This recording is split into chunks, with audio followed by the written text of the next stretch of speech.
Hi, ako nga pala si Mimi Love. Isang mechanical engineer pero ngayon ay chicken farmer. At dito, bawal ang tamad. Kaya naman, kahit gabi na ay nag-aayos pa rin kami. Thank you pala sa nagbigay ng bagong box, mapapalitan na ang luma. Papalitan na pala namin ang luma dahil may butas na ito sa baba. So, heto pala ay ang aming brooder box. Dito namin inilalagay yung mga bagong pisang sisiw.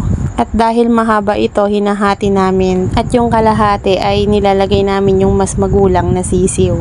At dito na nga, ipinagpapalit na namin yung box. Medyo mabigat din pala ito. Dati palang may floor mat yan. Ngayon, nung tinanggal namin yung box, na isama na yung floor mat. At dahil luma na rin, madali na rin nagpupunit-punit. Tinanggal ko lang konti yung mga dumi, saka namin nilagay yung bagong box. At heto palang hitsura niya sa loob. Ayan, maluwag siya at makapal. Kaya maganda talaga itong gawing brooder. Pagkatapos, inilipat na rin namin yung mga bagong pisang sisiw.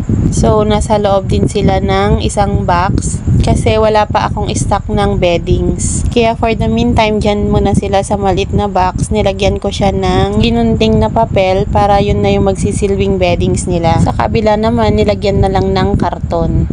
At yung nagsisilbing separation wall nila, na karton din. Andito pa kasi yung mga sisiw na buff or pington ko at hindi ko pa nailalagay sa bukid. So, after maiayos yung mga alaga nating manok, pinubutasan na ni Jowa para naman kahit papaano ay may papasukan ng hangin at hindi sila masuffocate. And then, nagbutas na rin ng lalagyan ng ilaw. So, ang bulb pala na gamit namin ay 50 watts na color yellow.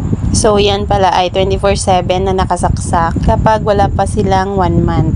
Pero kapag 1 month onwards na, at mainit naman ang panahon, pinapatay na siya maghapon. I-on na lang ulit kapag magpapakain na sa hapon at buong gabi na ring naka-on. Maraming salamat muli sa panonood sa aming videos. Follow for more.